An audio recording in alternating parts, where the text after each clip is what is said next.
Buenas tardes, Patria. Bienvenidos al Museo del Quinto, acá en el Regimiento Histórico, en Salta, y en el marco justamente del nuevo aniversario del fallecimiento de nuestro general. En esta oportunidad tenemos que ser muy breves porque es por la cuestión esta del Zoom, que tiene muy pocos minutos, para un tema tan complejo como es el que va a disertar nuestro licenciado Gabriel Popolicio, y que son los uniformes del Ejército de Observación sobre el Alto Perú, que comandaba el general Güemes. Antes que nada, bueno, el licenciado pertenece a diferentes instituciones, el Círculo de Recreacionistas del siglo XIX, también la Comisión Guardia bajo las Estrellas, también está como miembro de la Comisión Marcha San Lorenzo Capítulo Salta y también de la Sociedad de Historia Militar. Además, está en estos momentos representando al Museo Histórico de Ejército, donde justamente con el Círculo de Recreacionistas trabajan justamente apoyando a nuestro Museo Central de Ejército en Capital Federal. Sin más, vamos con la disertación del licenciado Gabriel Popolicio. Gracias, Virginia, por la presentación. Yo estaba pensando cómo empezar la charla y bueno, a veces uno piensa que hablar de ropa, de uniformes es algo frívolo, ¿no? Y lejos justamente está de eso, porque cada puntada, cada botón representa un sacrificio, una gota de sangre derramada, tanto por mujeres como por hombres de la provincia de Salta, puesto que hay un esfuerzo inmenso detrás de esto, hay una concepción también de querer identificar a las fuerzas de la provincia como lo que eran estas infernales, artilleros y granaderos a caballo, que eran fuerzas de línea, o sea, eran fuerzas regulares, no milicias. ¿Sí? Entonces, hay toda una cuestión también que hace hacerlo sentir no menos que, por ejemplo, el enemigo, o no menos que el Ejército Auxiliar del Perú, que lo teníamos ahí cerquita en Tucumán. Entonces, es para mí muy importante bucear en estas cuestiones porque hacen más que a la ropa en sí. De hecho, bueno, acá tengo varios gauchos, varias gauchas presentes, y ustedes saben que lo que ustedes tienen puesto va más allá de la tela con la que está confeccionado su traje, ¿no es cierto? Y va más allá de cómo está hecho el poncho, sino de lo que representa cada cosa que ustedes tienen puesta. Bueno, para la época era exactamente lo mismo. Pero para hablar de eso, habría que, antes de tocar el tema de uniforme propiamente en sí, habría que contextualizar el momento histórico, ¿no? Bueno, ustedes saben que Güemes fue elegido gobernador en 1815, pero fue elegido después como comandante en jefe del Ejército de Observación sobre el Alto Perú recién en 1820, ¿sí? Pero vamos a contextualizar un poquito, si me permiten, si es que ¿ha proyectado el PowerPoint? Si me permiten, vamos a hacer un pequeño resumen de lo que sucedía hacia 1820. Obviamente vamos a tocar muy por encima el plan continental, porque si no nos podemos hablar de esto y no terminamos más. Pero esto es a grandes rasgos, con algún quizás error de pintura, pero es lo que era el virreinato de Río de la Plata hacia 1810, 1820. Me encanta porque muchos nos estaremos dando cuenta que Salta no es, para mí que soy bonaerense, es el norte, pero para ustedes era el centro exacto prácticamente de lo que era el virreinato, ¿no? Lo que nosotros tenemos como concepción, me parece que puede ser que no esté proyectando. ¿Puede ser?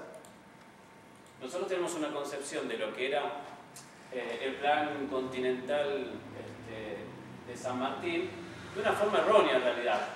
A mí por lo menos me lo enseñaron así en la escuela, ¿no? Había que tener un cuerpo importante para proteger lo que denominamos frontera, que nosotros sabemos que no era la frontera, porque Salta no era la frontera del virreinato, pero bueno, un cuerpo de ejército protegiendo las espaldas de San Martín para que él pudiera cruzar los Andes y efectuar justamente digamos, el plan de libertad de Chile luego del Perú, ¿sí? Había dos fases. Una que contenía a los realistas mientras San Martín cruzaba, y después la expedición al Perú una vez que Chile estuviera liberado. Y eso no era así en realidad, porque la concepción de San Martín fue otra.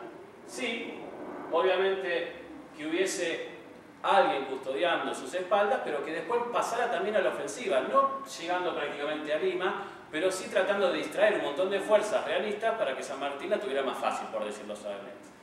Obviamente, en un primer momento, San Martín confía en Belgrano, que estaba a cargo, era el comandante en jefe del Ejército Auxiliar del Perú, para justamente cumplir con este plan. Y en un escrito que está reproducido en Güemes documentado, pero yo lo tuve en la mano en realidad en los archivos, debería contarles que todo lo que vamos a mencionar hoy está todo en el Archivo Histórico de Salta, el Archivo General de la Nación, Archivo Histórico del Ejército. Digamos que cada cosa que voy a decir hoy está fundamentada y está avalada por documentos históricos. O sea, fui al archivo, leí en todos los archivos, interpreté, estudié, hice cuentas como buen profesor de matemática, y luego armé esto que hoy les voy a mostrar. Pero no hay nada librado a mi imaginación, ¿sí? Todo está documentado y está visto directamente desde los documentos de época, ¿sí?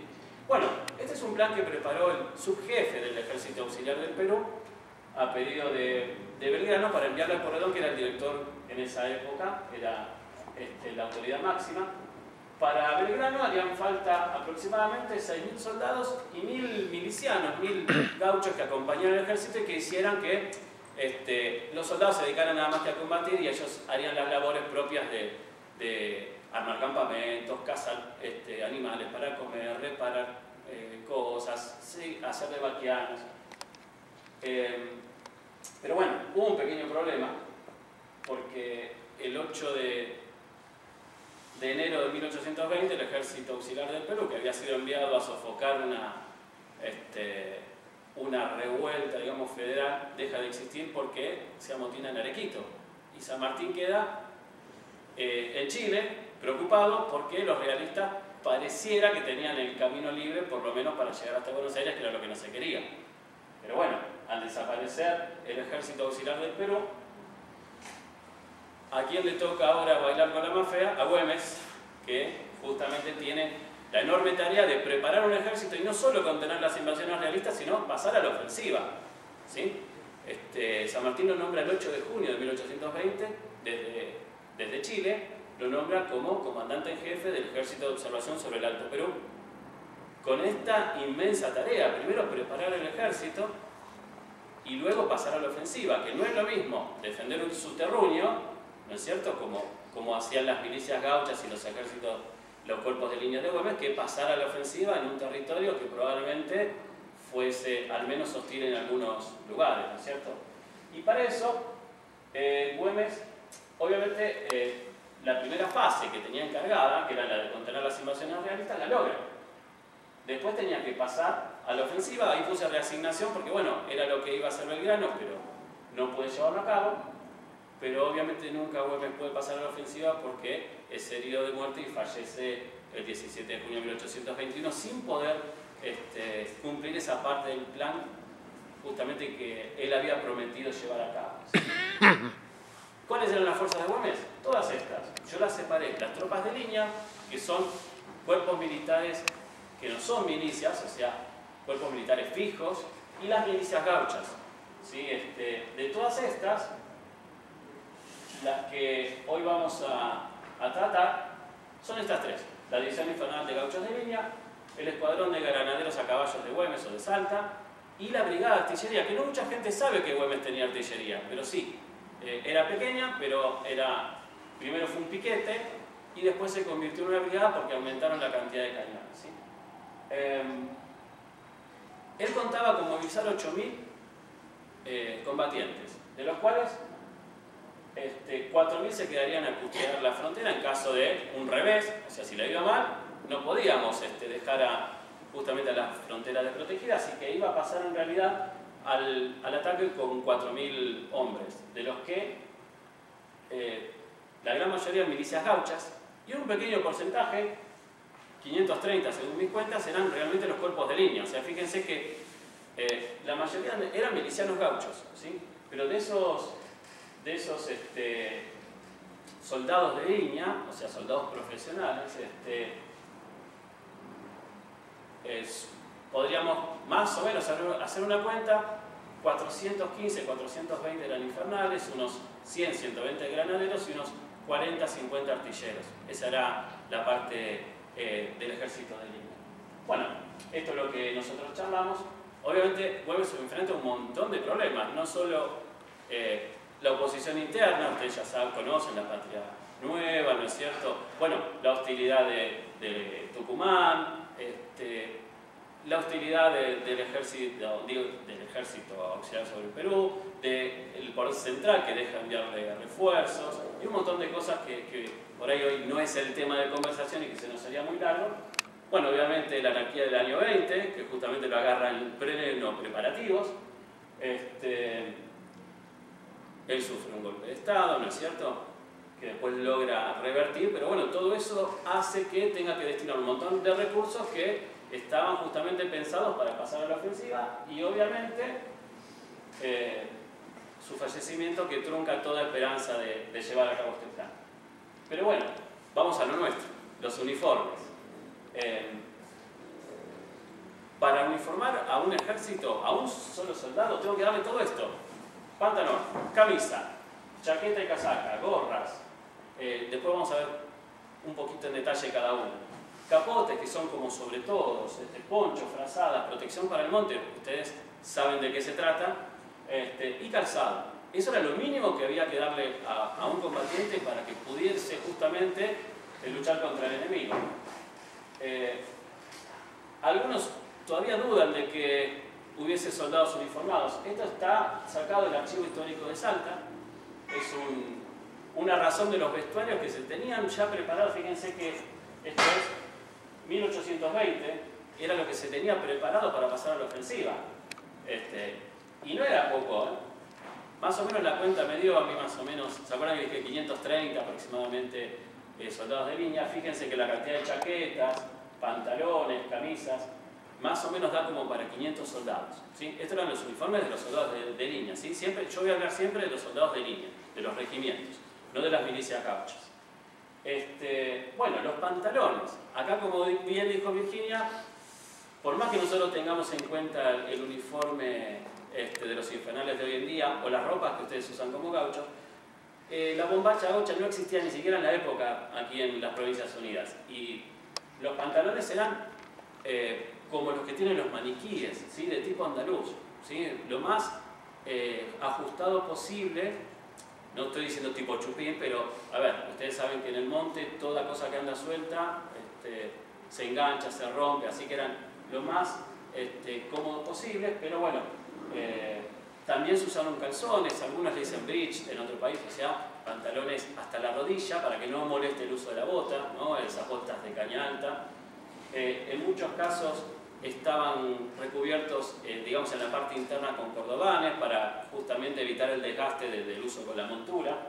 Y todo esto está, ya les digo, está documentado en una multitud de recibos que indican que se pagaron. Entonces yo siempre me fijé en eso. Si se pagó y se puso recibido es porque se usó. Si uno dice, bueno, vamos a diseñar un uniforme. No, no. Todos son recibos de cosas que se pedían y ya habían llegado a destino y se habían repartido entre las tropas. ¿De qué se fabricaban? Por lo general de paño. Estos tres uniformes que ustedes tienen acá son de paño. Justamente yo, como recreador histórico, lo que hago es historia viva y lo que hacemos es justamente recrear lo más fielmente posible. Así que después, cuando terminemos allá, si quieren acercarse a verlos, el paño es básicamente como una tela de sobre todo, ¿sí? Muy resistente, bastante caluroso, pero es lo que se usaba en la época, ¿sí? Y cuando no había paño, de paño había tres calidades: fino, entre fino y común, digamos. Obviamente la calidad dependía del grado del militar que lo estuviera usando. El fino era para los oficiales de alta graduación, el entrefino para los oficiales subalternos o los suboficiales, y el ordinario era para el soldado común. Y también se usaba la bayeta, que era una especie de paño, pero mucho más burdo. Pero bueno, Era un problema armar un uniforme de paño. Imagínense, el paño costaba 4 pesos la vara, o sea, casi 1 metro es una vara. Y 4 pesos era lo que costaba en promedio una vaca. O sea que con lo que yo le daba a comer a 100, 200 personas, compraba 1 metro de paño. Y no me alcanza 1 metro para hacer un uniforme. Así que imagínense, después les voy a contar cuánto costaba equiparlo completamente al soldado, pero un esfuerzo enorme. Enorme para la provincia. Y así eran los pantalones en la época. Obviamente no había cierre relámpago. Les puedo asegurar que es bastante cómodo. De hecho, estos uniformes yo los uso cuando recreo. Sí es complicado si uno necesita sacárselo, pero es bastante cómodo. Se usaban tiradores en muchos casos. Tenía una especie de fuelle atrás para ajustar, porque aunque ustedes no lo crean, en esa época hay registrados, de hecho lo saqué de acá del Archivo Histórico de Salta, dos tamaños, grande y pequeño. O sea, hasta se hacían tallas de uniforme. Si uno piensa que te dan cualquier cosa, y no, trataban de hacer sentir como un soldado, porque esto lo usaban todo el tiempo, todo el día, ¿sí? Y vos tenés que usar una ropa todo el día, todo el año, ¿sí? Por lo general, cada año se reponía un uniforme, ¿sí? Una vez por año, con suerte, ¿sí? Hay muchos documentos en donde los soldados no piden plata, piden que les manden una camisa, un pantalón, una chaqueta por estar en extrema desnudez. Eso se usaba mucho, esa frase, ¿sí? Porque eran caros de producir y también difícil de conseguir el paño, y más en un país en guerra. Todo el paño era importado de Inglaterra o de Portugal o en menor medida de Estados Unidos, y había que traerlo y comprar, ¿sí? Fíjense que hay ligeras variantes. A lo largo de los años los uniformes van a ir cambiando, se van a ir haciendo más simples cuando no había recursos. Este tiene, por ejemplo, un vivo rojo. Este sería un pantalón de infernal. Aunque pongan esa cara, yo después les voy a contar. También el pantalón de la escolta. Fíjense que la forma es la misma. O el de los infernales de Urquía, que vestían de verde, ¿sí? Ahora, las camisas tenían este formato. Por lo general, lo que he encontrado es que los sastres lo cortaban, ¿sí? Se enviaba todo en partes, y quienes se ocupaban de coser las camisas, las mujeres de los distintos pueblos, y no cobraban nada. Se les daba aguja, hilo, y las mujeres, como un acto patriótico, las mujeres salteñas, bueno, cuando hablo de Salta Jujuy, ¿no es cierto? Salta Jujeñas se ocupaban de coser gratis. Bueno, tenían que coser 500 camisas cada tanto, porque se reponían bastante seguido, ¿sí? Y eso también está documentado, se repartía entre los distintos cabildos, entre las distintas instituciones, y a cada mujer que se ofrecía de voluntaria se le daba una cierta cantidad de gruesas, por ahí, de camisas o de docenas para que cosieran. Eso está documentado hasta con el nombre y apellido de las mujeres que se ocupaban de hacer. También se les otorgaba medias y calzoncillos, no solo a los soldados, sino a los gauchos. Hay un documento acá en Salta que habla de los gauchos del comandante Burela, que estaban contentos porque habían recibido medias y calzoncillos. No hay moldes de esto. De todo lo que yo le voy a hablar no queda moldería, quedan descripciones. Entonces uno tiene que interponer, tiene que ver cuántas varas de tal color se pedía para el uniforme, cuántas de otro, y empezar a jugar un poco con la moda de la época, con la cercanía del ejército auxiliar del Perú, porque Belgrano le solía enviar a Güemes no solo tela y dinero, sino también a veces les mandaba uniformes ya cosidos, así que muy distintos a los de los soldados del ejército del norte no deberían ser, ¿sí? Y bueno, por lo general, acá yo distinguí 3 tipos de cubretorso, por decirlo de alguna manera. Uno está acostumbrado a usar la palabra casaquilla, chaqueta, casaca como sinónimos, y no es así. La chaqueta justamente está representada por las 3 que traje yo, y es una vestimenta que llega hasta la cadera prácticamente. Si tuviese faldones, sería una casaca, ¿sí? Hasta las corvas usaban, o sea, hasta la parte de atrás de la rodilla, o un poquito más cortas. Y la casaquilla tenía faldones, pero muy, muy cortitos. Eso en Salta no se usaba, por eso lo taché. Todo lo que pude investigar hace referencia a la chaqueta y a la casaca, nada más.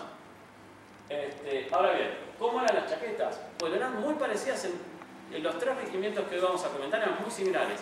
Lo que cambiaba, que era moda en la época, era el color del vivo. O sea, fíjense que ese uniforme rojo, que es de la escolta del gobernador, es grana en realidad el color, pero tiene vivos y vueltas. Antes se le decía bota a esto, a la manga. azules. Sin embargo, acá, por ejemplo, este uniforme, que ustedes no lo crean, era el uniforme de Infernal. Es azul con vivos y vueltas rojas. Y este era solo de la escolta del gobernador. Solamente la escolta del gobernador vestía rojo. Era el tercer escuadrón de Infernal. ¿Sí? No el tercer escuadrón de gauchos de Salta, como dicen en algún lugar, sino que era el tercer escuadrón de los Infernales, que tenía el tercer escuadrón. Bueno, ¿qué más? Algunas chaquetas, en algunas oportunidades se les ponía refuerzo de cuero, más que nada los tambores. Y como les decía hace un momento, depende del destinatario, era el tipo de tela con el que se las iba a dotar, ¿sí? Cuanto más rango tenías, más grado tenías, más fina era la tela. Esta era la chaqueta más común, ¿sí? Esta era la chaqueta de un soldado infernal, así como la ven.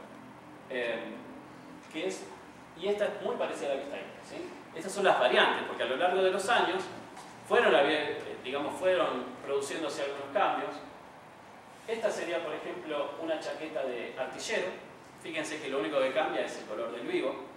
Y tiene su explicación también, porque los artilleros no los creó Güemes de la nada como los infernales, sino que un piquete de artillería fue cedido por orden de Pueyrredón, le ordenó a Rondó que le cediera a Güemes un piquete de artilleros y un piquete también de dragones de la nación, que son los que van a formar después los granaderos a caballo Güemes. Entonces vinieron con el color que traían. Obviamente Güemes iba a recibir ese piquete y no iba a decir, che, sáquense ese uniforme, vamos a hacer otro. Era una fortuna. Después les voy a decir cuánto costaba armar un uniforme completo. Bueno, casacas. Las casacas son parecidas a la chaqueta, pero con faldones.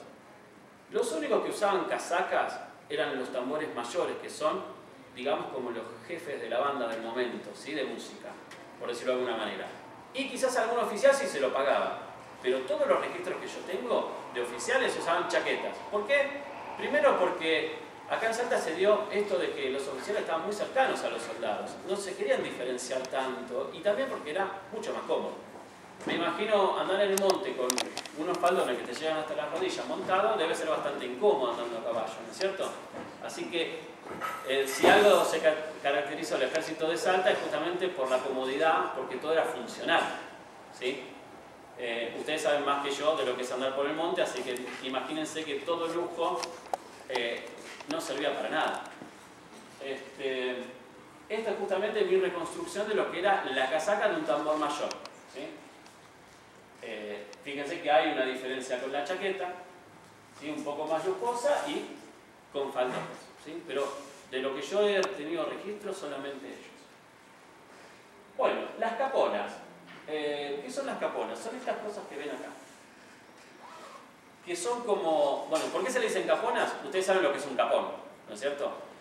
Y han visto las charreteras. Justamente el jefe de regimiento de Infernales desfiló el otro día con 2 charreteras muy bonitas.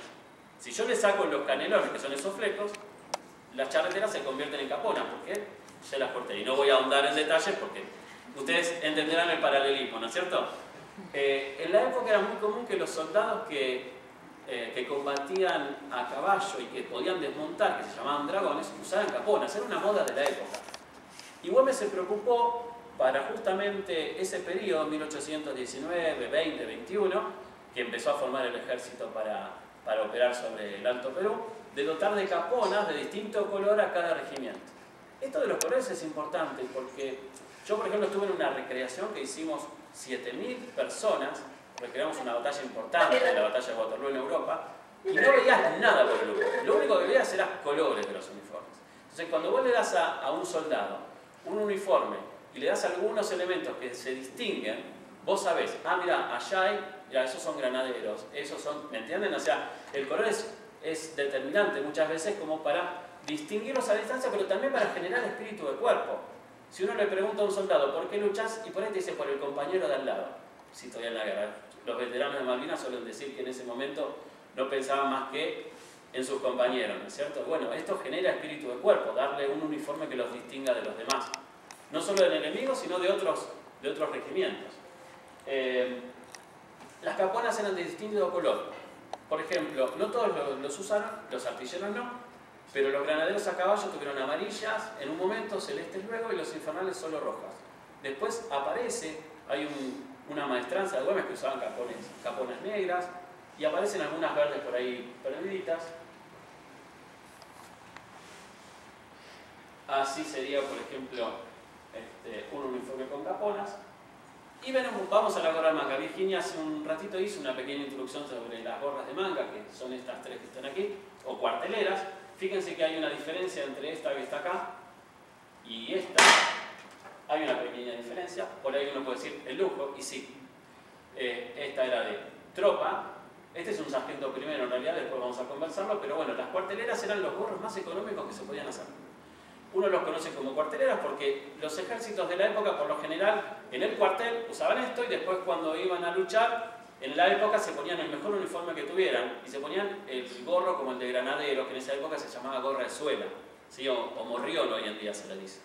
Pero los demás ejércitos en el cuartel usaban este tipo de gorra. Los de Güemes en todo momento. Es muy cómodo, es muy barato de producir. Algunos dicen que el nombre de gorra de manga viene de Europa porque en algún momento, cuando las casacas estaban viejas, se sacaban las mangas y se usaban para fabricarlas. Es una versión. Y acá hay algunas variantes. En algunos casos se les adosaba un galón. Estas son las que pude reconstruir en base a documentación siempre de los ejércitos de Salta. Esta de la escolta, la anterior es de infernal, y esta de los infernales de Urquía. Aquella es de capitán. Fíjense que tiene un galón dorado. ¿Sí? Siempre en los ejércitos de la época, todos los aditamentos tenían el mismo color que el botón. Si yo tenía botón plateado y el oficial, todo lo que usara como identificatoria tenía que ser del color del botón. Por eso, estos botones son un color dorado oscuro en realidad, y todo lo que le pondría tendría que ser del mismo color. Era la moda de la época. También se usaban bicornios, no se producían, pero ustedes han visto algún bicornio muy interesante que anda dando vueltas por ahí, que ahora lo vamos a ver. También se le hacían elásticos, San Martín usaba uno, y muchos oficiales usaban bicornios. De hecho, hay muchos documentos en donde los oficiales de Güemes le compraban a los españoles prisioneros gorros de elástico, porque acá no era fácil que se fabricara. Entonces, todo gorro elástico o bicornio que se capturaba, después se peleaban a ver quién se lo quedaba.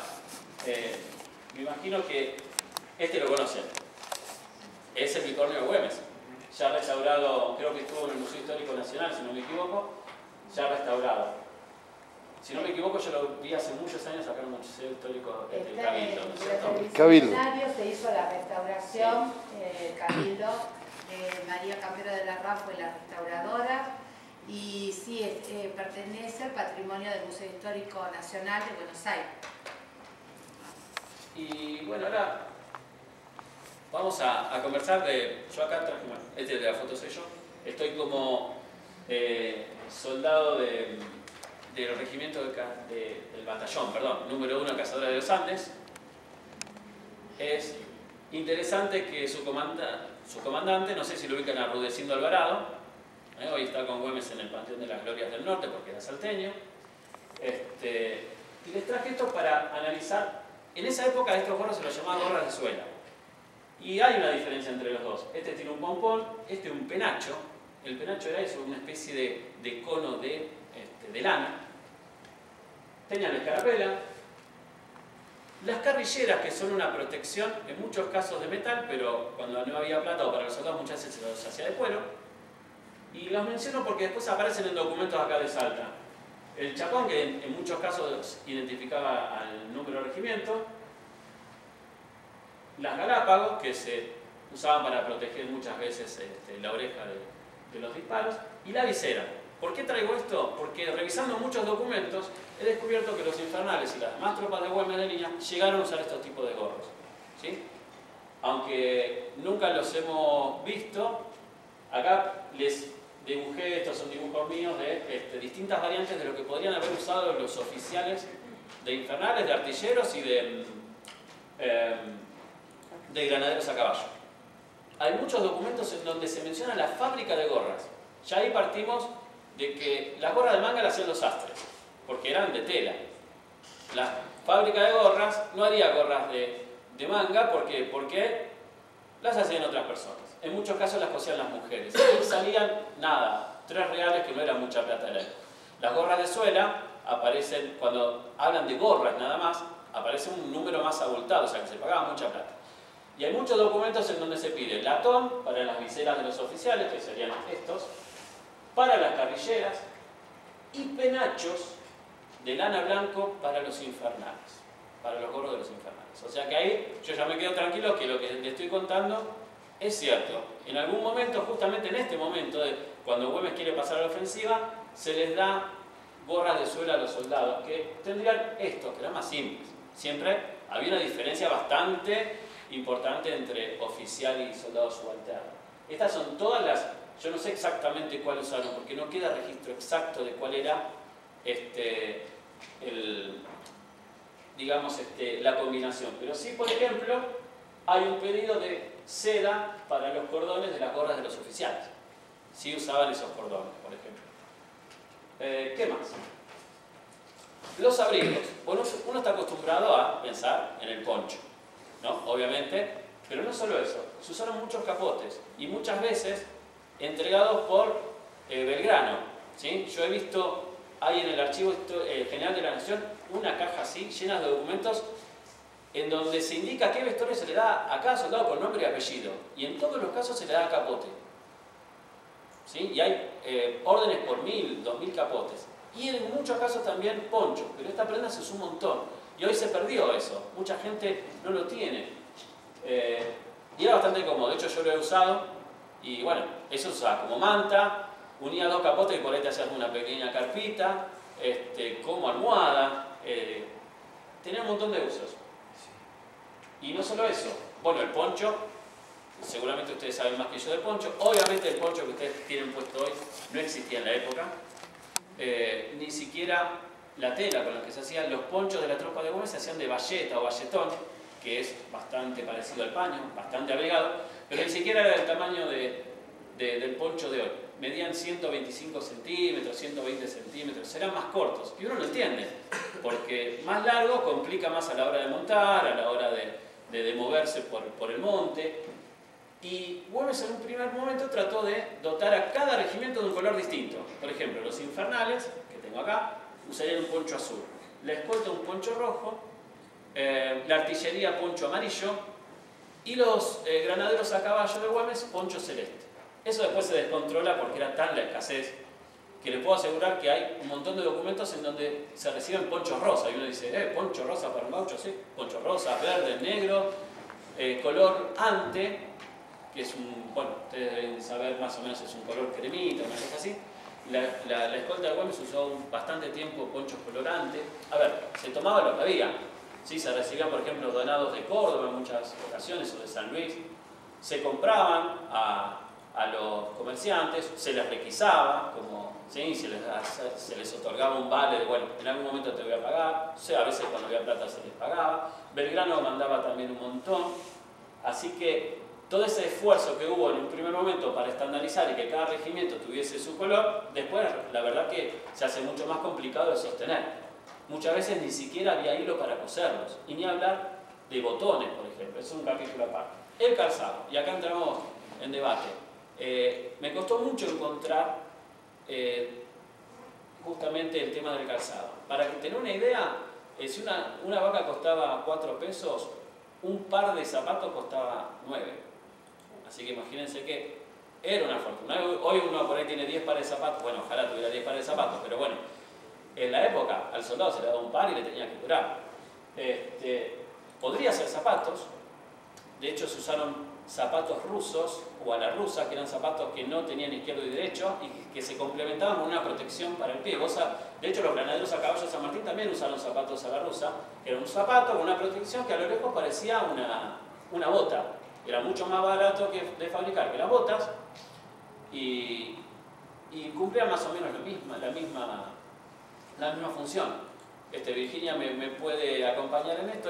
Hay 2 o 3 cartas que se envían Güemes y Belgrano, en donde Güemes le está pidiendo a Belgrano que le mande botas de Buenos Aires. Así que imagínense lo difícil que era conseguir acá a alguien que te hiciera un buen par de botas. y Belgrano le dice muy cariñoso, bueno, te voy a mandar una, otra que mandar a pedir de Francia, mientras tanto le manda saludos a la esposa, bueno, era muy complicado fabricar botas, pero sí, las tropas de Güemes tuvieron botas, muchas veces de las que estamos acostumbrados a ver en los granaderos, de caña alta con protección, otras veces, como dijo Virginia, más bajas, se fabricaba lo que había. E incluso he llegado a ver algún documento que habla de las uyutas, cuando estaban en cuartel, de las ojotas, ¿no? Que nosotros estamos acostumbrados a ver. Yo me las olvidé, había hecho una reproducción en cuero, que las uso de vez en cuando recreamos y me las olvidé en Buenos Aires, pero que son bastante cómodas, son como unas especies de ojotas comunes de hoy, pero con una protección atrás en el talón para que no se te salga. Es más, si no me equivoco, hay un documento de una mujer feliz porque lo mataron a Güemes y que describe el clap-clap de las ojotas de los realistas cuando entraban a las ciudades altas de noche. O sea que era algo muy común en la época. Nunca he visto una fábrica de botas en Salta ni de zapatos, pero sí el esfuerzo por conseguirlas. Belgrano mandaba gran cantidad, pero bueno, nunca se estandarizó tampoco, no es que todas las tropas tenían, quizás las tropas que se enviaban de Buenos Aires sí, pero aquí en el norte no todos tenían todo el tiempo el mismo calzado. Yo después les voy a mostrar en unas fotos unos zapatos que hicimos, mandé a hacer un zapatero, muy similares a los que se hubieran usado aquí. Puede ser que se haya detenido la proyección. ¿Qué más? Esto ya lo hablamos, los zapatos rusos. Del armamento yo solo voy a mencionar y si nos sobra el tiempo les voy a mostrar cada uno en detalle. Pero bueno, todas las tropas de Güemes estaban equipadas con fusiles, ¿sí? Armas largas, 1,5 metros, complicadas de usar a caballo. En muchas ocasiones se cortaban y se convertían en carabinas, que son armas similares pero más cortas, ¿sí? Las tercerolas eran armas aún más cortas. Lo que tenían las tercerolas es que te servían como defensa, pero para las tácticas de Güemes no servían, porque Güemes obviamente desarrolló una táctica en donde vos no ibas a combatir prácticamente a pie, mano a mano con el enemigo, sino que lo emboscabas, bueno, una serie de cuestiones que te tenían que permitir disparar desde una cierta distancia. Así que tercerolas muchas no se usaban, pero había tal escasez que todo era bienvenido. Obviamente pistolas, por lo general usadas por los oficiales, la lanza, el sable, bayoneta y cuchillo, todo gaucho tenía su cuchillo, lazo, y en algunas contadas ocasiones se mencionan las boleadoras, muy perdido. Según algunas personas, probablemente los que habían venido a Buenos Aires habían traído su boleadora, pero bueno, no soy un entendido del tema, así que no quiero hacer lío. Y bueno, así se verían los infernales aproximadamente. Estos son dibujos míos. Traté también de reflejar justamente lo que diferenciaba a las tropas de Güemes de los demás ejércitos. Incluso San Martín, que no tuvo suerte porque no se lo permitieron, tuvo que hacer regimientos diferenciados por el color de la piel. ¿Sí? El 7 y el 8 eran de negros y los demás eran de blancos. En los regimientos de Güemes no había separación por el color de la piel, ni por si eras mulato, sambo, negro, blanco, ¿sí?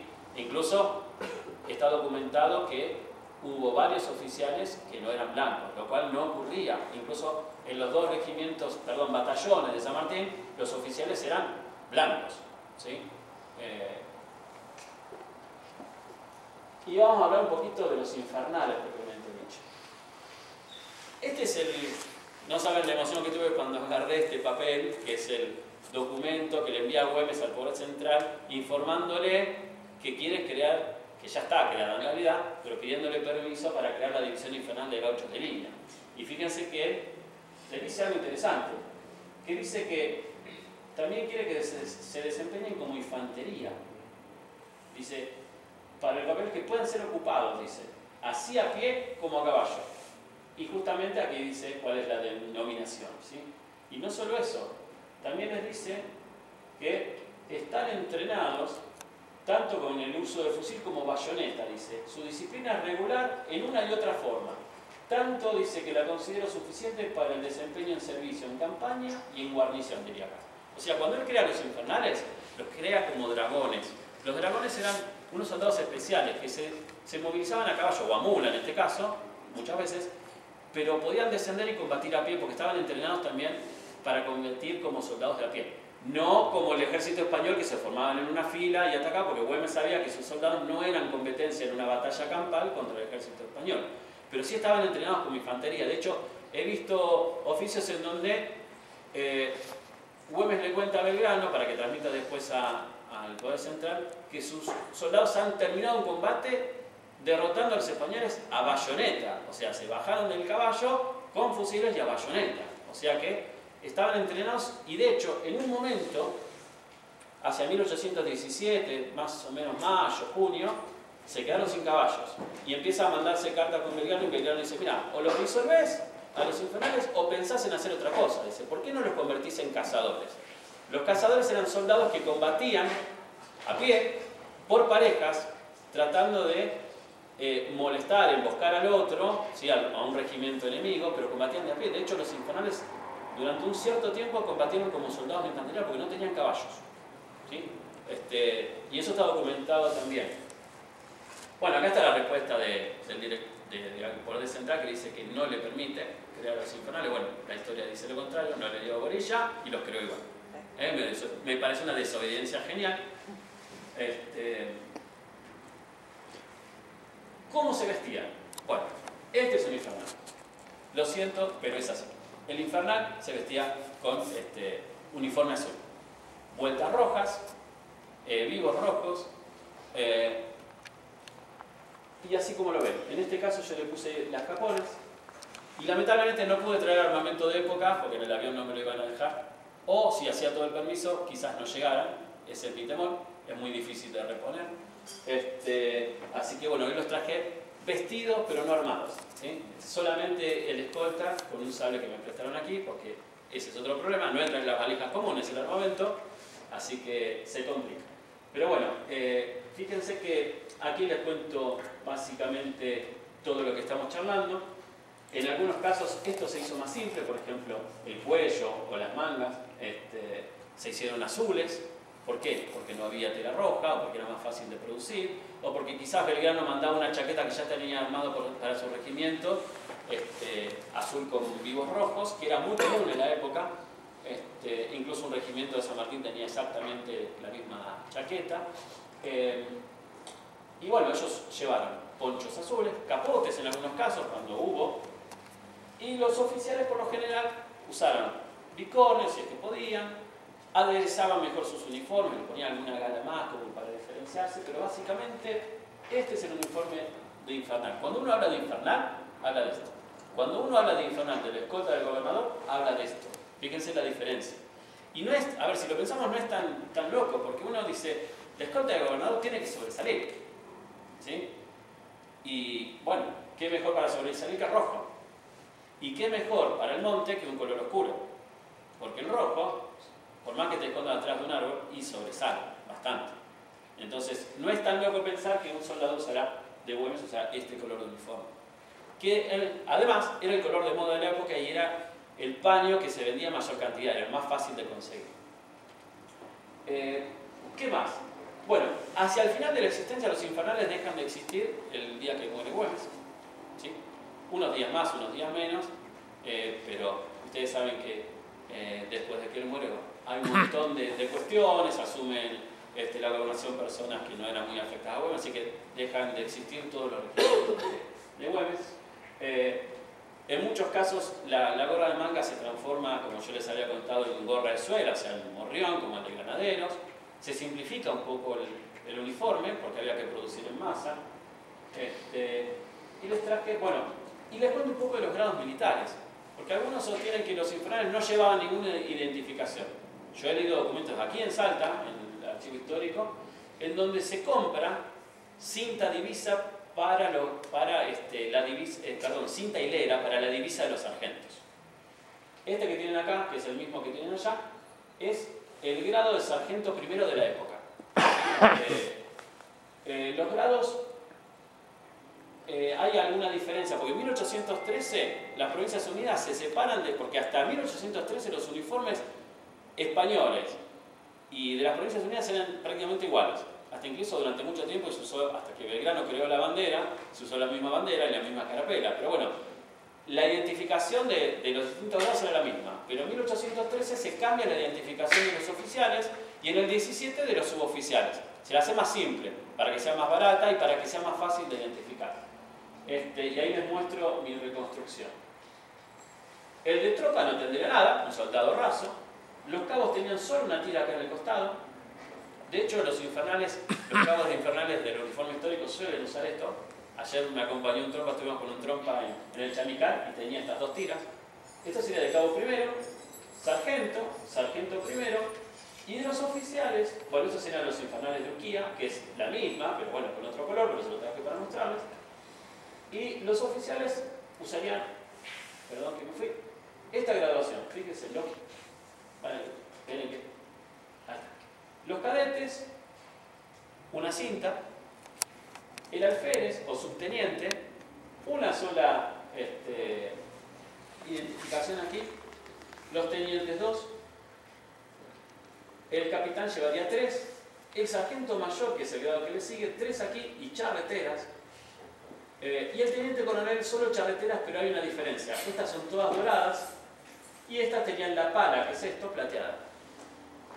Así se identificaban los soldados en la época según el reglamento de 1817 que lo propusieron Belgrano y San Martín y los aceptaron. Y fíjense que Belgrano estaba ahí nomás, en Tucumán, y muchas veces le mandaba chaquetas, así que si bien aquí no se conserva ninguna identificación de cuál sería la forma, lo más lógico es que adoptaran la misma que la de las Provincias Unidas, y más sabiendo que Belgrano le mandaba chaquetas hechas, así que no creo que Güemes hubiese inventado, no hay ningún registro, un sistema propio de identificación. Así que les garantizo que si nos pudiéramos desplazar a 1820, probablemente veríamos estos 3 uniformes que están aquí. No puedo asegurar el 100% de exactitud, pero lo más parecido que pude llevar a cabo. Bueno, los infernales usaban fusiles, con su bayoneta, carabinas, tercerolas, sables, como les había contado antes. Muchas veces escaseaban tanto las armas de fuego y los sables, que hay toda una historia bastante interesante de cómo seguir en los documentos. A veces no se podían mandar una cierta cantidad de soldados porque no tenían ni siquiera una lanza, ¿sí? Esta es mi reconstrucción de lo que podría haber sido una banderola de infernales, que obviamente no tiene nada de historicidad, pero según las modas de la época, sí se menciona banderolas de tela de coco, de infernales, y podría haber sido así.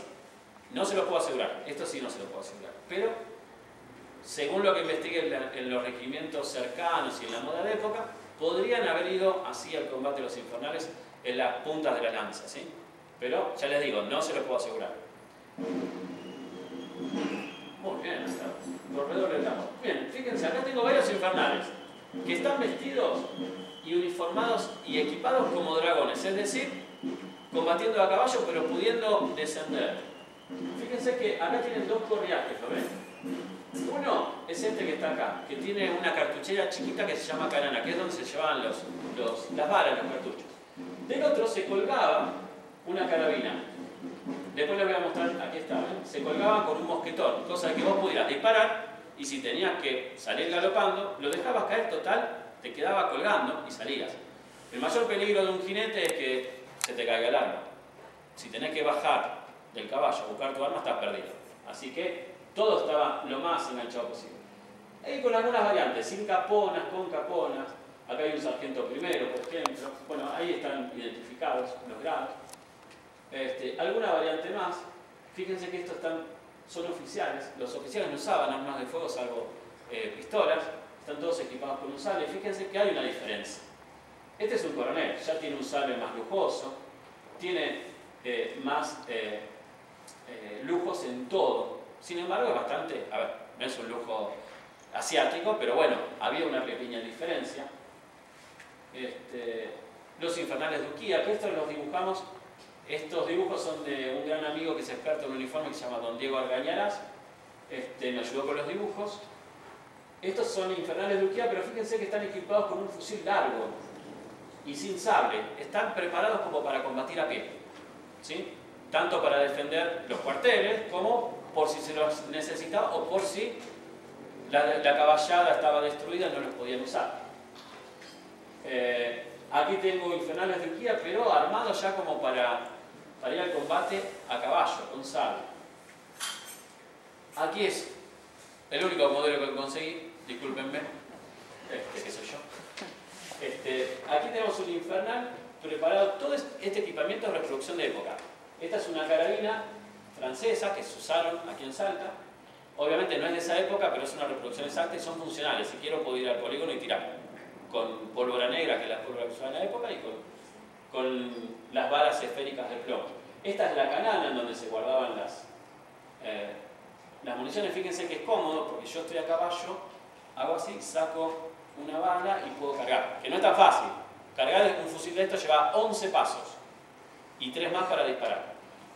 Soldados súper entrenados, 3 disparos por minuto, como mucho, como mucho.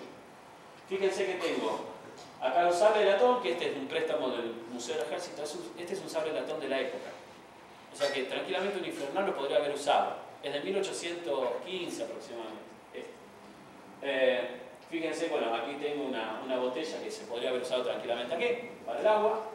Y no mucho más, porque había que estar ligero. Más, si vas a caballo, podés guardar en alforjas, en donde vos quieras. Y acá es un infernal equipado como cazador, o sea, como infante. Fíjense que es distinto.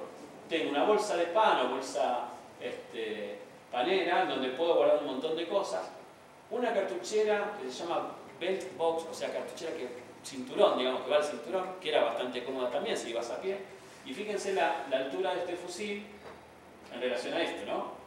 Este fusil es un fusil Tower, que son los que se les tomaron a los ingleses de las invasiones inglesas cuando se rindieron, que se siguieron usando durante muchos años más. Aquí. Acá hay otra variante, si hubiesen usado Jacó, por ejemplo, o gorra de suela, como infante. Fíjense acá la diferencia. Este es un cazador, o sea, era el que iba a combatir lo más ligero posible porque necesitaba mucha agilidad. Así estaría vestido como un guarnición, o sea, como para la guardia del cuartel. Y aquí otro similar, fíjense que este no tiene caponas, este tiene caponas. Traté de mostrarles la mayor cantidad de variantes posibles. Acá estaríamos representando a un infernal que ha capturado un sable, un tambor español y una bandera española, que así era la bandera española de la época, la que conocemos hoy. Existía en la época, pero solo usaban en los barcos y en las fortalezas. Los regimientos españoles usaban esta bandera con la cruz de San Andrés. Y fíjense, este podría haber sido un infernal haciendo fuego con su fusil Tower. Estas fotos están sacadas en el Museo del Ejército en Ciudadela también. Bueno, aquí un infernal montado a Pérsico, préstamo de un amigo aquí en Salta, con lanza y con sable. ¿Sí? Así sería un infernal si uno lo viera en esa época, ¿no es cierto? Bueno, la escolta. No hay nada que documente la escolta. Lo más temprano que yo encontré es un pago de socorro. Socorro era un dinero que se le daba semanalmente a los soldados en julio de 1816. Hasta esa época, yo lo que encontré, que se iban turnando. Los gauchos eran de escolta, he visto también granaderos siendo escolta, pero a partir de esta fecha, por lo menos en lo más temprano que yo encontré, Güemes ya tiene su escolta propia, que era uno de los escuadrones infernales. Y bueno, lo que les contaba, llevaron ese uniforme, prácticamente es igual al infernal, pero con los colores trocados. Todo lo que allá es azul, aquí es grana, y todo lo que ahí es grana, acá es azul. ¿Sí? Fíjense que estos serían las chaquetas de la tropa. No les comento porque los grados son los mismos, pero yo para que tengan una visión, así serían los oficiales de la escolta de Güemes. Y una cosa que encontré acá en Salta. En 1820, para ir a la ofensiva, se encargaron chaquetas con peto azul de pana para la escolta del gobernador, y después les voy a mostrar para qué otro regimiento más. O sea que la escolta del gobernador en algún momento vistió esto. Fue un pedido cortito. Seguramente se discontinuó porque era muy caro. Y lo más fácil en un uniforme es tener abotonadura central y se terminó.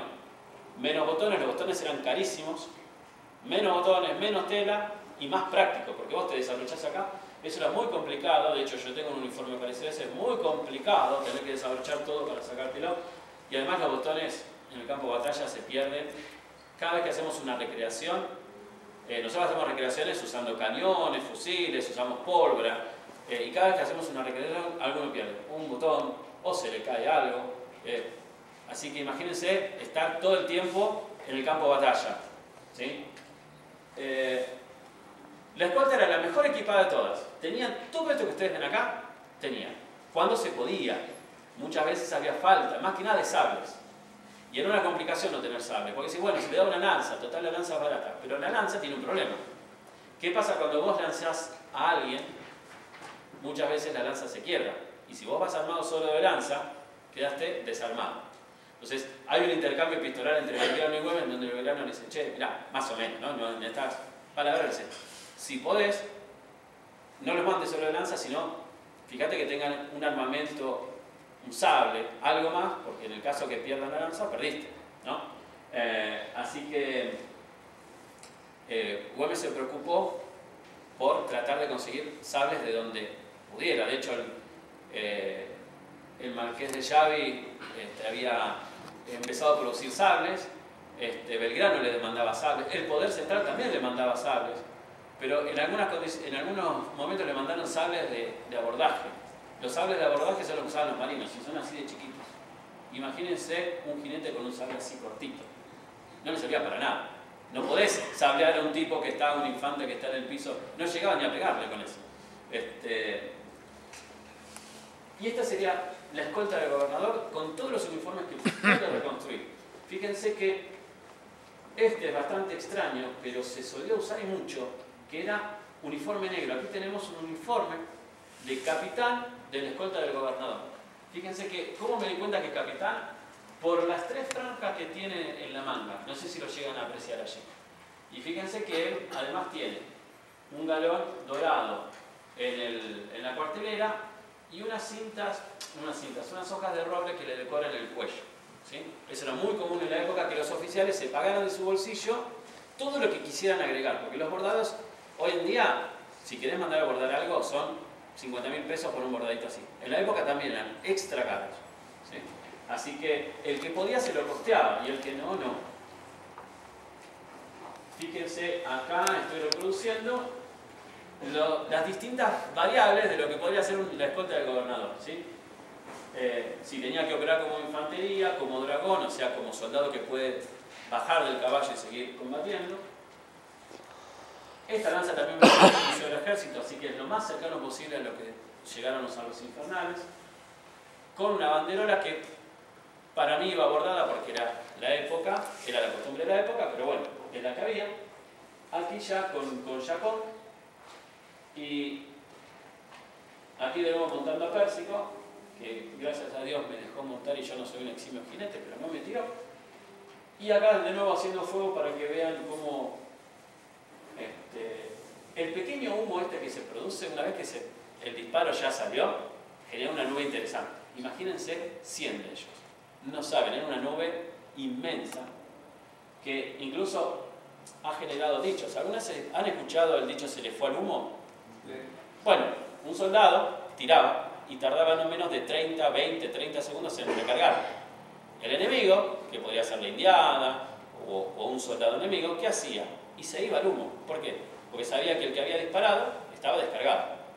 Entonces, o vos cargabas rápido, si estaba lejos, bárbaro. Si estaba cerca, o lo usabas como la linda masa, lo agarrabas así y le dabas, o le calabas la bayoneta y lo usabas como una pequeña lanza. ¿Sí? Pero se sabía que el soldado que disparaba iba a quedar desprotegido durante un tiempo.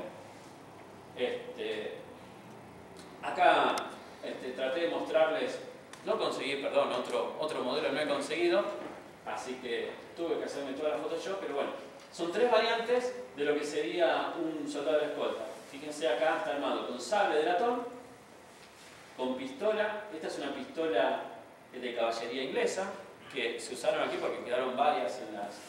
Todos son reproducciones, menos el sable de latón, que es real, es histórico, todo lo demás es reproducción, pero funcional. Aquí estaría vestido como infante. Fíjense que esto que está acá se llama cartuchera. Obviamente no lleva lápices, sino cartuchos. Pero fíjense que es más propio de alguien que va a pie. A caballo sería una molestia. Por eso los que van a caballo la llevaban como esta que está acá a la espalda. ¿Sí? Y esta es la de capitán de la escolta, que es este mismo uniforme que está acá, con un sable un poco más lujoso. ¿Ven? Ya tiene grabados, dorados, que corresponderían con las de un oficial. eso se lo compraba el oficial, no se daban dotación, ni siquiera en el ejército de las Provincias Unidas, a los oficiales, si querían un sable distinto a este, tenían que ponerlo, y eran muy caros. Bueno, ustedes han visto el sable de Güemes, ¿no es cierto? Así que entienden de qué hablo. Bueno, y pasamos a los granaderos. Los granaderos a caballo, fíjense que a diferencia de los infernales que los creó Güemes, los granaderos vinieron como una especie de regalo. Rondó, por orden de Pueyrredón, le cede 50 hombres de los dragones de la nación, que era una fusión de los dragones de la patria y de los dragones del Perú, que habían quedado tan diezmados después de Sipe-Sipe y de algunas deserciones, que se formaron los dragones de la nación, y Rondó le manda 50 dragones, que van a ser el núcleo de este regimiento de Güemes, y se los manda con uniforme, así que Güemes los recibe y los deja seguir usando su uniforme, que después se convierte en el uniforme que van a seguir usando. ¿Para qué tirar a la basura 50 uniformes si salían una fortuna? Que justamente van cambiando un poquito, pero básicamente lo más que van a usar son estos. Azules como este, pero todo lo que está en rojo en celeste. En algún momento los cambian a color rojo, quedan como los infernales. ¿Por qué? Porque Güemes dice, bueno, vamos a equiparar todo para hacer más fácil la intendencia. Y después seguramente, con la inteligencia de Güemes, habrá dicho, si los ponemos a todos iguales se pierde el espíritu del cuerpo, eso que comentamos al principio de la charla. Entonces, ¿qué convenía? Y hacerlo sentir a cada uno parte de un grupo. ¿Sí? Yo no me imagino a todos los fortines gauchos vestidos de la misma manera, ¿no? ¿O sí? No creo que estuvieran muy contentos de desfilar si no se notara quién es quién. Bueno, algo similar pasaba acá. Había que hacerlos sentir como parte de un grupo específico. Los granaderos a caballo usaron esta chaqueta, que todavía no la llegué, pero en algún momento. No es barato hacer un uniforme, no tan caro como en la época, pero es un esfuerzo muy importante. Además, tenés que hablar con alguien, con alguna costurera y explicarle todo el detalle, porque no todos saben fabricar, o sea, confeccionar un uniforme, así que hay que estar idas y vueltas, idas y vueltas. De mi casa a la costurera hice un surco ya, de todas las veces que fui y vine. Pero bueno, esto sería el uniforme de granaderos a caballo. Y aquí le traje algunas variantes. Esta podría ser una. Caponas amarillas y vivos amarillos. O celestes. Así que, fíjense que no hay gran diferencia. Más o menos, sacando algunas pequeñas diferencias, se estandarizó la producción. O sea, los sastres de la maestranza de Salta cortaban todo con el mismo molde, ¿sí? Lo único que tenían que hacer distinto era la bayeta, porque este vivo y las caponas se hacían de bayeta, ¿sí? Pero lo demás era básicamente igual. Y, perdonen, pero se me escapó porque está muy sensible el otro. Parecido al otro, ¿se acuerdan? También hay un documento acá en Salta que se pide una chaqueta de este estilo para los granaderos, ¿sí? Más o menos en la época en la que Güemes ya tenía, ya había pedido caballo, había acumulado galleta, frazada, todo para pasar a la ofensiva, tenían sus depósitos medio llenos. Y uno de los uniformes que pidió era para el de los granaderos. Esto sería, uno lo ve y dice, ¿y estos son los granaderos Güemes? Sí, así serían todas las variantes que yo pude armar de los granaderos a caballos de Güemes. ¿Sí?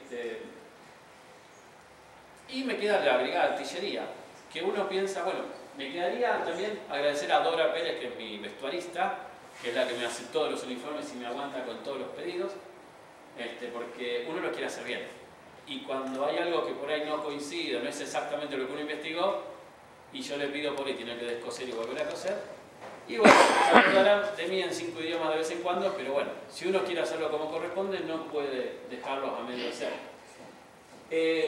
También Rondó le deja a Güemes, por orden de Pueyrredón, 2 cañones de montaña de A4. Los cañones de montaña eran chiquititos, livianitos, especiales para esta orografía, para esta geografía, y unos 30 artilleros. ¿Sí? Yo pude seguir la historia de los oficiales, incluso, tengo los legajos incluso de ellos, y le deja 2 cañones. De alguna manera Güemes captura 2 más y pasa de piquete a brigada de artillería, o sea, ya con 4 cañones y más o menos unos 60 artilleros.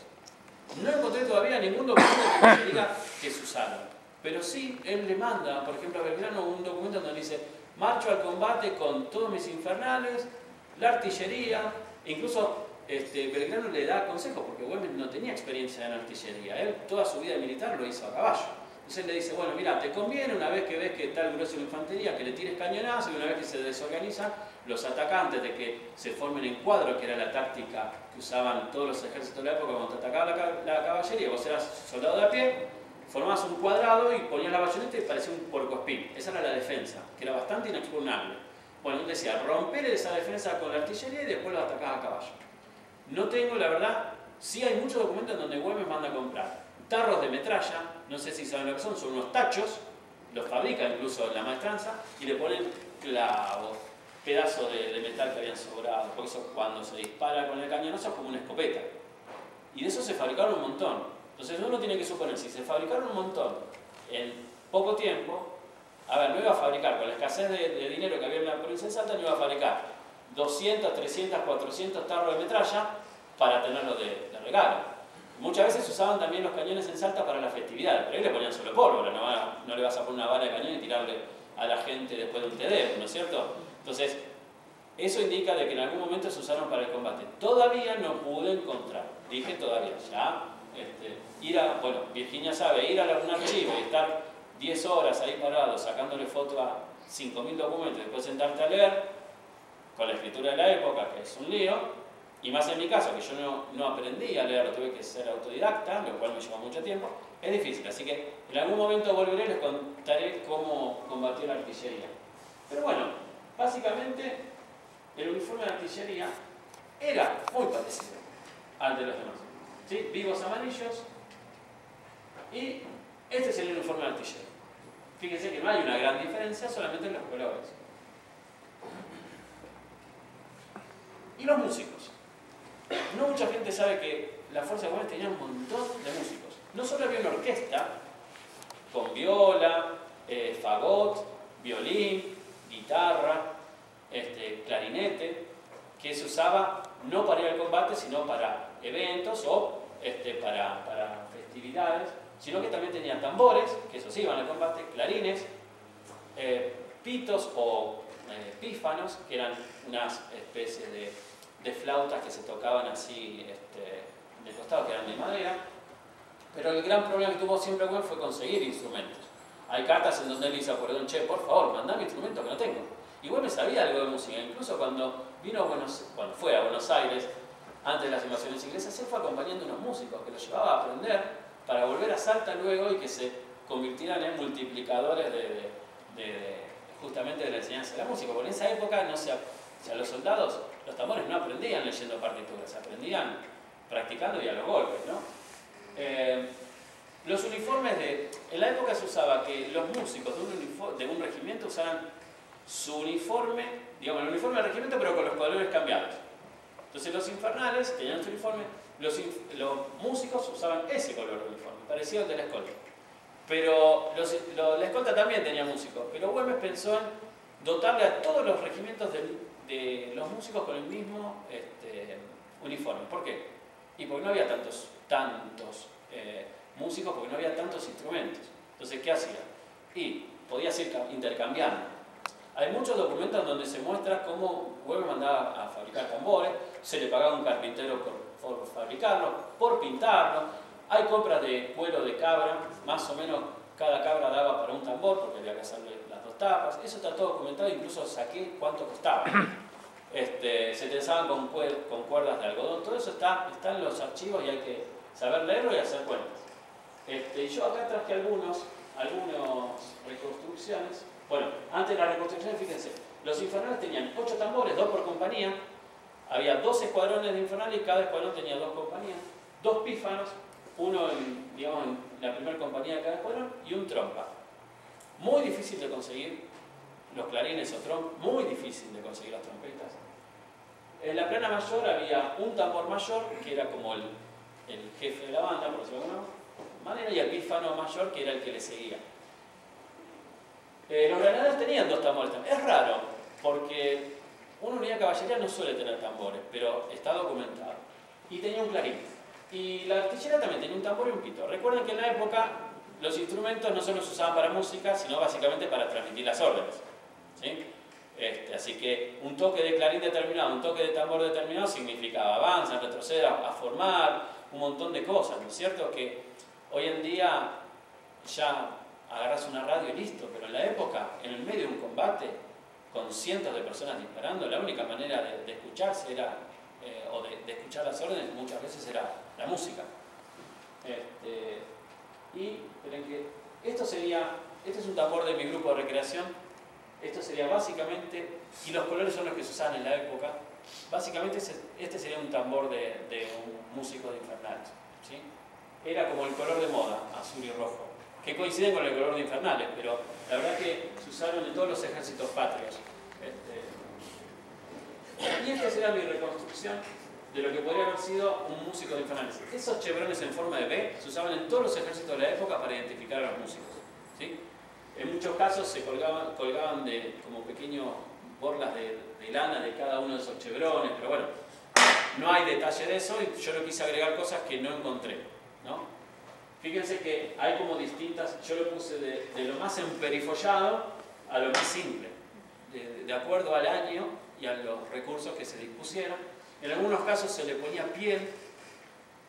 Cuando hablamos de piel, piel con pelo, ¿sí? Acá alrededor del cuello y acá alrededor de las mangas, pero simplemente para decorar, no porque tuviera una función.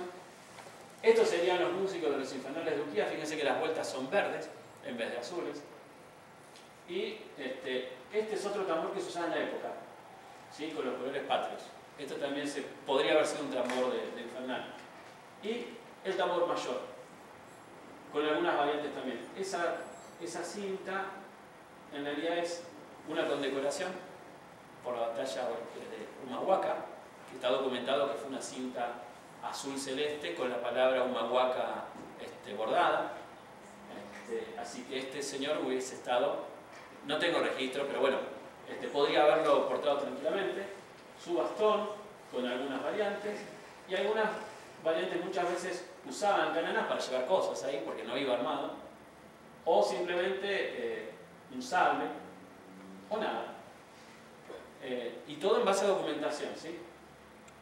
¿Me queda tiempo? ¿Vamos bien? Estas son las armas que podrían haber usado tranquilamente los Infernales. El fusil Tauro o Grombés, la carabina, que es el mismo modelo que usaba la caballería. Esta es la que vieron en la foto, la que yo voy armado de carabina, una carabina Charleville, que era francesa, que acá se usaron porque incluso los españoles las traían como armamento de dotación. Y este es un fusil español, de este modelo. Todas estas armas podrían haber tenido los Infernales, de hecho las tuvieron, está documentado, y las usaron. Una cosa interesante es que esta es la bayoneta de un fusil español o de un fusil francés, porque los españoles le copiaron el modelo, y esta foto es del museo acá de Cabildo. Fíjense que son exactamente iguales. O sea que ahí hay otra cosa como para demostrar que, bueno, que este sí es una bayoneta de la época, porque se diferencia por esto. Esto es una abrazadera que solo tenían los fusiles franceses y algunos modelos españoles. Los ingleses no. ¿Y qué más? Puede ser que se haya trabado, ¿no? Las bayonetas, bueno, ya charlamos de eso antes. Las lanzas también. Los sables también hemos charlado. Este es el sable latón. Más o menos el modelo de este sable. Se llama sable 1796. Es un modelo de dragón, de sable dragón inglés que después se copió porque era tan efectivo que todos los ejércitos lo copiaron con ligeras variantes. Pero acá llegaron y se usaron un montón. Lo ven viejecito porque realmente tiene más de 200 años. Así que agradezco al Museo del Ejército que me lo prestó para la foto. Y otra vez se me trabó, ¿puede ser? Ahí está. Y bueno, acá está. Con esto ya estamos terminando. Yo hice toda la cuenta, de acuerdo a los documentos de época, de lo que costaba fabricar un pantalón, una camisa, la gorra, el poncho, los elementos del equipo y la chaqueta. Y llegué a esta cuenta. Después, si quieren, se los muestro en detalle, si nos queda tiempo. Puede ser otra vez se ha trabado. No me deja avanzar. Ahí está. Esto es lo que me da, sin el arma, el costo de vestir a un infernal y equiparlo. sin armamento. Recuerden, una vaca costaba 3, 4, 5 pesos acá en Salta. Un soldado cobraba 4 pesos mensuales. Miren esta cifra, son casi 28 pesos, porque 8 reales eran 1 peso. Es un fangote de plata. Así que, ¿por qué me interesó dar la charla hoy sobre los uniformes? Bueno, me lo propusieron, pero yo me enganché. Porque esto demuestra el esfuerzo enorme que hizo el pueblo salteño para equipar a las 3 unidades de línea de Güemes. Es un esfuerzo enorme. Piensen que 500 soldados vestidos y equipados es un esfuerzo sobrehumano, que solo fue posible porque los altojujeños se pusieron digamos, dejaron todo de lado y se pusieron a trabajar en pos del objetivo que era poder llevar a cabo este proyecto. Que miren, acá esto hubiese ocurrido si Güemes no hubiese fallecido. Estos dos son amigos que están vestidos como batallón 1 de Cazadores de los Andes. Uno con uniforme de verano y otro con uniforme de invierno, con gorra de cuartel y con gorra de suelo. Imagínense que este encuentro podría haber ocurrido en Lima si no le hubieran herido a muerte a nuestro querido Martín Miguel de Güemes, ¿sí? Es una pena que esto no haya ocurrido, pero vieron que a veces uno dice, ¿qué hubiera pasado si? Qué hermoso hubiera sido que este encuentro se hubiese llevado a cabo, ¿no? Pero bueno, lamentablemente eso no ocurrió, pero sí quería quedarme por ahí con la idea de que no hablamos hoy simplemente de uniformes, sino hablamos de todo un pueblo puesto en función de un objetivo común que no se dio en otros lugares de nuestro virreinato o de las Provincias Unidas, si queremos, ¿sí? O de la Argentina, por más que no existiera en ese momento. Entonces eso a ustedes como salteños lo tienen que hacer sentir muy orgullosos, y yo como medio salteño que me siento medio orgulloso también, ¿no? Así que bueno, llegamos hasta aquí. Yo me quedo para contestar todas las preguntas que ustedes quieran.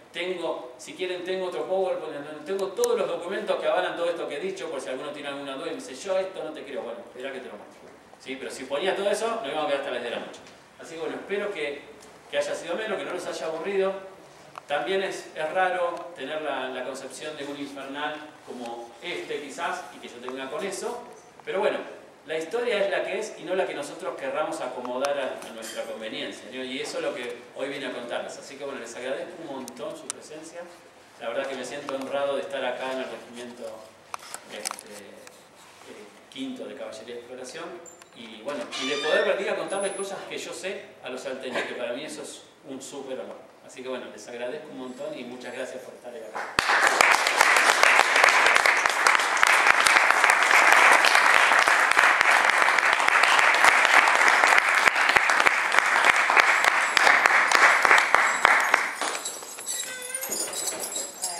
Bueno, capitán, nuestro capitán Lucas Biocco. Vení, Gabriel, por favor. Bueno, antes que nada, licenciado Cocoricio, un merecido aplauso y en representación del señor jefe de regimiento, en representación de todos los infernales, es un honor y la verdad agradecido de tenerlo acá en el regimiento, y esto que nos ha expuesto a nosotros, algunos de los infernales presentes, personal de la ciudad de Salta, la verdad que nos enriquece, y este conocimiento que usted nos deja, la verdad que nos suma para que, porque nosotros somos los primeros responsables como infernales y como salteños en conocer nuestra historia, que esto no muera, y como uno siempre, o a nosotros nos enseñan siempre, uno no quiere lo que no conoce. Entonces esto es muy importante para aferrarnos más, querer más y poder cuidar nuestra historia. Así que muchísimas gracias. Esto es un pequeño obsequio. No es pequeño. Es un infernal, que ya, como bien aprendimos, infernal de la custodia, por su uniforme. Así que, bueno, muchísimas gracias. No, gracias a ustedes, la verdad que es un placer.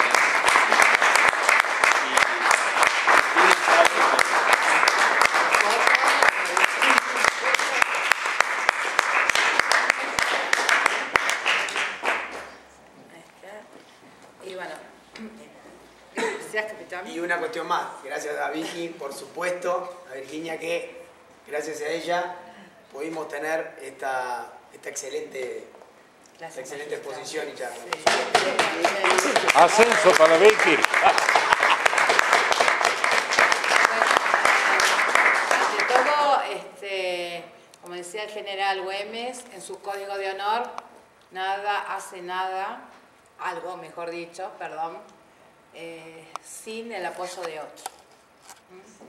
Esta pequeña jornada en el marco del aniversario del fallecimiento del general Güemes, bueno, qué mejor que la clase magistral del licenciado Popolicio, aquí en el cuartel histórico, que representa, que difunde, preserva y conserva la historia de nuestro general y de sus más conocidos regimientos como son los infernales. También queremos agradecer aquí a Enzo, por favor vení también, porque no solamente es Enzo Díaz representa a los numimásticos, al grupo de los numimásticos que siempre están permanentemente apoyando las actividades del Museo del Quinto, y les había pedido para acompañar esta exposición museológica de los uniformes de los infernales, también que traiga su colección referida al general Güemes y a los infernales. Así que también quiero agradecer con este obsequio justamente nuestra estatuilla oficial que nos representa, porque en el día del museo, la noche de los museos, con la valija del museo, ellos siempre nos acompañan y también son amigos como Gabriel y todas las instituciones que representa. Y bueno, queríamos hacerte también esta entrega para los numimásticos, para Enzo en particular, y bueno, les pido un aplauso también.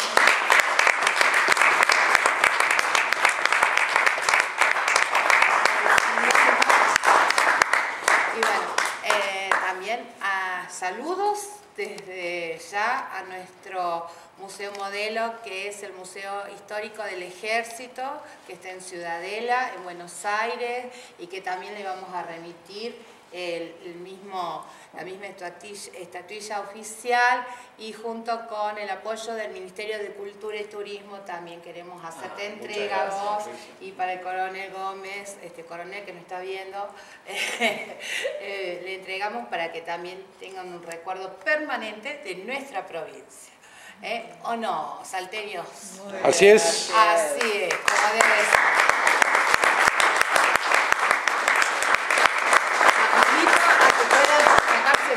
Aprovechen con estas uniformes, estas réplicas que hizo hacer Gabriel, y también que vean la colección de Enzo de numismática y al museo. ¿Por qué? Porque tenemos una pieza reciente muy valiosa, que es una cabezada con el freno de 1815 que recibiera nuestro general como obsequio de las damas de la provincia de Salta.